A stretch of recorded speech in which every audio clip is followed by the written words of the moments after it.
Hello दोस्तों, स्वागत है आपका एग्ज़ाम फैक्ट तैयारी यूट्यूब चैनल में। दोस्तों आशा करते हैं आप सभी मस्त, ज़बरदस्त और शानदार होंगे। आज की इस क्लास में दोस्तों हम बात करने वाले हैं आरपीएफ कांस्टेबल एंड एसआई की नई भर्ती 2025 के बारे में, जहां पर जो टोटल वैकेंसी है उनकी संख्या आ रही है 5000। लेकिन यहां पर आरपीएफ महानिदेशक जी ने जो बताया है आप सभी को वह जानकर हैरानी होगी। और इस भर्ती में बहुत बड़ा बदलाव दोस्तों हो रहा है, जो कि आप सभी को इस क्लास में हम बताने वाले हैं। अब जो अभी तक RPF constable and RPF SI का एग्ज़ाम दोस्तों आरआरबी कराती थी, ठीक है, लेकिन अब आगे से ऐसा माहौल हो रहा है कि अब यह पेपर आपका एसएससी कराएगी, ये दोनों भर्तियां।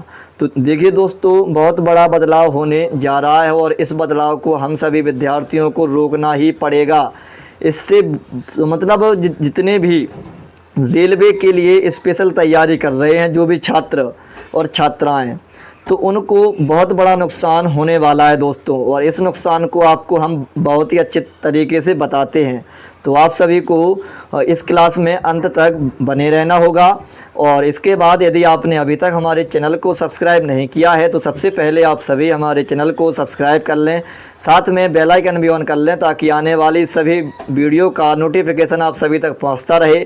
लाइक कमेंट शेयर भी ज़रूर करें दोस्तों। और यहाँ पर देखिए, इससे विद्यार्थियों को नुकसान होगा और इन सभी के बारे में आपको हम जानकारी बताने वाले हैं। तो चलिए दोस्तों आगे बढ़ जाते हैं। तो सबसे पहले यहाँ पर आप सभी देख सकते हैं, आज की ही है अपडेट है, दैनिक भास्कर में पटना 24/6/2025 की तरफ से आई है। और यहाँ पर देखिए 450 एसआई की आएंगी, 4500 जवानों की बहाली इसी साल होगी। आरपीएफ और आरपीएसएफ में बहाली अब एसएससी से होगी दोस्तों। यदि एसएससी आपका ये दोनों भर्तियां कराती है तो रेलवे के मतलब जितने भी ये विद्यार्थी हैं स्पेशल तैयारी वाले, इनको बहुत बड़ा नुकसान होने वाला है। और नुकसान बहुत सारे विद्यार्थियों को भी होगा, आपको हम बताते हैं। देखिए, भर्ती के बाद ट्रांसफ़र के मामले निपटाए जाएंगे। तो यहाँ पर देखते हैं, पहले तो इसी छोटे से को हम कवर करते हैं एसएससी को। इस वर्ष के अंत तक आरपीएफ में 450 सब इंस्पेक्टर एवं 4500 जवानों की बहाली कर ली जाएगी। प्रक्रिया शुरू कर दी गई है। पदों को भरे जाने के बाद ट्रांसफ़र के लंबित मामले को निष्पादित किया जाएगा। अब देखते हैं यहाँ पर क्या आया है। तो आरपीएफ व आरपीएफएस में बहाली के लिए अलग अलग फॉर्म भरने एवं परीक्षा देने की ज़रूरत नहीं होगी। इससे तो फ़ायदा होगा, लेकिन और आगे की जो प्रक्रिया है उसमें नुकसान होगा। जब आपका एग्ज़ाम होगा आपका, वहाँ पर भी आपको नुकसान होगा। यहाँ पर देखिए, बल्कि आरपीएफ एवं आरपीएसएफ में बहाली भी सेंट्रलाइज्ड स्तर पर देश में स्टाफ सिलेक्शन कमीशन के द्वारा की जाएगी। यानी एसएससी का यह फुल फॉर्म होता है, स्टाफ सिलेक्शन कमीशन। बरौनी के गढ़हारा में आयोजित आरपीएसएफ के एक कार्यक्रम के बाद आरपीएफ महानिदेशक मनोज यादव जी ने यह जानकारी दी। अब देखिए, इसके बाद उन्होंने कहा, क्या कहा उन्होंने, कि सीआरपीएफ, बीएसएफ या आईटीबीपी की तरह ही आरपीएफ में भी अलग अलग रेलवे जोन में जवानों की बहाली के लिए अब सेंट्रलाइज संयुक्त परीक्षा आयोजित की तैयारी हो रही है दोस्तों। देखिए, यदि ऐसा होता है तो फिर आप यकीन मानिए कि जो स्पेशल रेलवे के विद्यार्थी हैं उनको बहुत बड़ा नुकसान होने वाला है। इसके अलावा आपको हम एक इन्फॉर्मेशन और बताते हैं, तो चलिए देखते हैं। तो यहाँ पर देखिए, यह भी वही न्यूज़ है, दैनिक भास्कर है। संयुक्त परीक्षा से आरपीएफ में होगी बहाली बरौनी, और 10 घंटे यह अब पहले यह अपडेट हुआ है। तो यहाँ पर देखते हैं, ये रही वो मीटिंग दोस्तों, ठीक है, ये रही वो मीटिंग जो मीटिंग हुई है। इसके बाद यहाँ पर देखिए, तो मनोज कुमार झा, और इसके बाद बरौनी आरपीएफ के बहाली के लिए अलग अलग फॉर्म भरने एवं परीक्षा देने की ज़रूरत नहीं होगी, बल्कि आरपीएफ एवं एफ में बहाली भी सेंट्रलाइज्ड स्तर पर देश में स्टाफ सिलेक्शन कमीशन के द्वारा लिया जाएगा। देखिए ये जो अलग अलग फॉर्म भरने की बात इन्होंने बताई है, इसमें तो फ़ायदा होगा, लेकिन भाई एसएससी एग्ज़ाम कराएगी तो सभी विद्यार्थियों का नुकसान ही नुकसान होगा। और यहाँ पर जो एसएससी के स्पेशल बच्चे होंगे उनको फ़ायदा मिलेगा, रेलवे को बच्चों को घाटा और एसएससी के जो विद्यार्थी होंगे उनको फ़ायदा।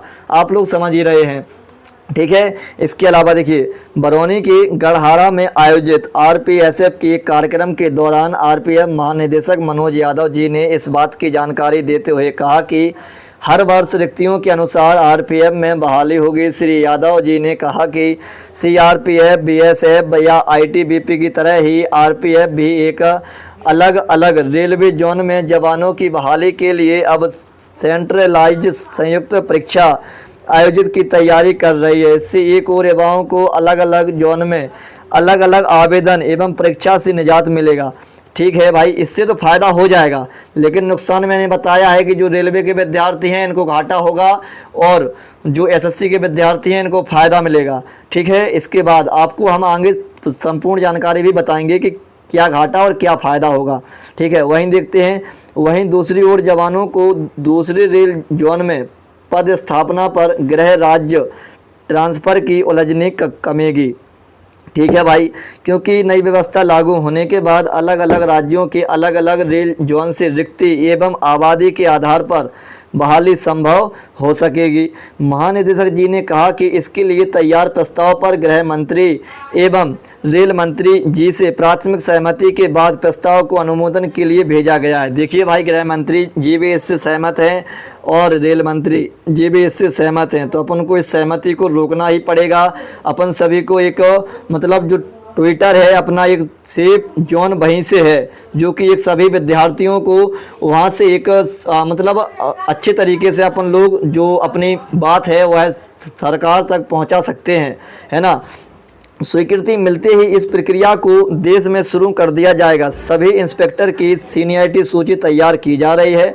गढ़हारा 11वीं बटालियन के मुख्यालय में आयोजित सुरक्षा सम्मेलन के दौरान कई इंस्पेक्टर द्वारा जोनल ट्रांसफ़र में हो रही विलंब के उठाए गए मामले पर आरपीएफ महानिदेशक ने कहा कि एक जोन से दूसरे जोन में ट्रांसफ़र के दौरान आरपीएफ इंस्पेक्टर का सीनियरिटी लूज ना हो, इसके लिए विभाग काम कर रहा है। ठीक है, और सीनियरिटी लिस्ट तैयार होने के बाद इसे सेंट्रलाइज्ड फ्रीज कर दिया जाएगा। इसके बाद में इंस्पेक्टरों का जोनल ट्रांसफ़र की प्रक्रिया शुरू हो सकेगी। दरअसल आरपीएफ की वर्तमान व्यवस्था के अनुसार पदस्थापित रेल जोन से दूसरे जोन में ट्रांसफ़र के दौरान आरपीएफ कांस्टेबल का सीनियरिटी लूज होने की समस्या बनी होती है। ठीक है भाई, महानिदेशक जी के अनुसार आरपीएफ में अलग अलग जोन में पदस्थापित देश के सभी आरपीएफ इंस्पेक्टर का सीनियरिटी लिस्ट तैयार किया जा रहा है। सीनियरिटी लिस्ट तैयार होने के बाद इसे सेंट्रलाइज्ड फ्रीज कर दिया जाएगा। सुरक्षा सम्मेलन के दौरान महानिदेशक ने कर्मियों को अपने अपने परिवार को साथ रखने एवं ड्यूटी के बाद उन्हें समय देने की सलाह दी।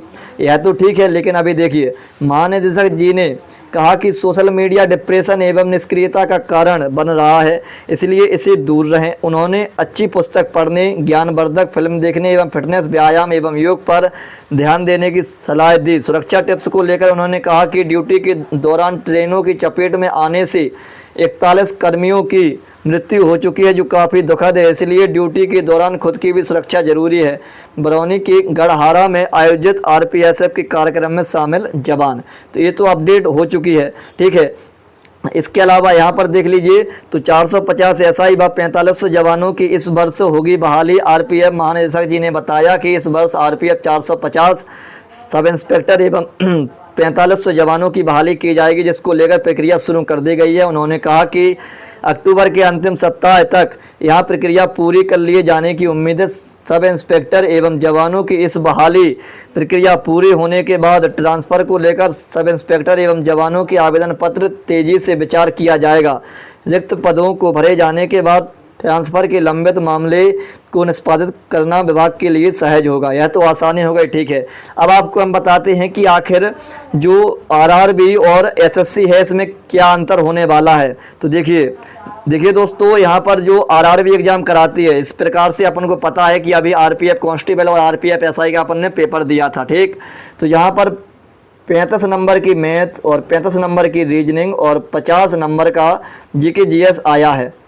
और इसके अलावा और तो कोई विषय अपन को पढ़ना नहीं है, यानी स्पेशल में आपको हिंदी नहीं पढ़नी है। देखिए, जो कांस्टेबल की बात करें, यदि आरपीएफ कांस्टेबल की बात करें तो इसकी जो तुलना होगी वो होगी एसएससी जीडी में, और यही हो रहा है। जो कांस्टेबल है वो लगेगा आपका जीडी के बराबर। जीडी में जो विषय हैं वो आपको पता है, मैथ, रीजनिंग, जीके जीएस, और इसके अलावा जो एक्स्ट्रा विषय रहेगा वो रहेगा आपका हिंदी। तो आपको यहाँ से जो अभी बच्चे जैसे मान लीजिए स्पेशल रेलवे की तैयारी कर रहे थे, अब उनको एसएससी की तैयारी करेंगे तो उनको स्पेशल में हिंदी भी पढ़नी पड़ेगी। तो एक फैक्ट तो यहाँ से देखिए, एक एक्स्ट्रा विषय यहाँ से ये बढ़ गया, ठीक। अब बात करते हैं आरपीएफ एसआई की दोस्तों। तो आरपीएफ एसआई में आरआरबी का तो यही सिलेबस है, आपको पता ही है, ठीक। और इसके अलावा अब हम बात करें एसएससी सीपीओ की, तो यहाँ पर आपको पता होना चाहिए कि जो सीपीओ की वैकेंसी है इसमें आपके 2 एग्जाम होते हैं। अभी आपका आरआरबी मतलब आरपीएफ एसआई का एक एग्जाम में ही आपका एग्जाम सीधा क्वालिफाई हुआ और आपका फिजिकल और डीबी और आप सीधे पोस्टेड हो जाएंगे।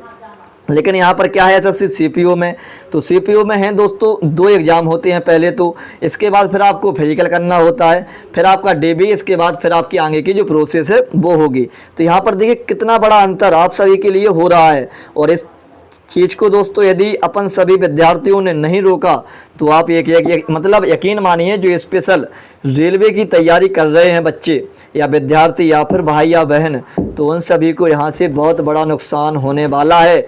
जीडी में आपको हिंदी पढ़नी पड़ेगी और सीपीओ के लिए आपको स्पेशल में इंग्लिश पढ़नी पड़ेगी, क्योंकि सीपीओ का सिलेबस में इंग्लिश आती है। और यदि आप इंग्लिश नहीं पढ़ते हैं तो बस समझ लीजिए कि आपको फिर सिलेक्शन यहाँ पर नहीं होगा। तो इससे फ़ायदा होगा या फिर नुकसान होगा, मुझे तो ये बताइए कमेंट बॉक्स में। बाकी आप सभी लोग कौन कौन इससे सहमत है और कौन कौन सहमत नहीं है। देखिए, जो एसएससी के बच्चे हैं उनको तो फ़ायदा हो जाएगा, यदि आरपीएफ कांस्टेबल और आरपीएफ एसआई यदि ये भर्तियाँ एसएससी का कंडक्ट कराती है तो फिर जो एसएससी के बच्चे हैं उनको फ़ायदा होगा। आप लोग समझ ही रहे हैं।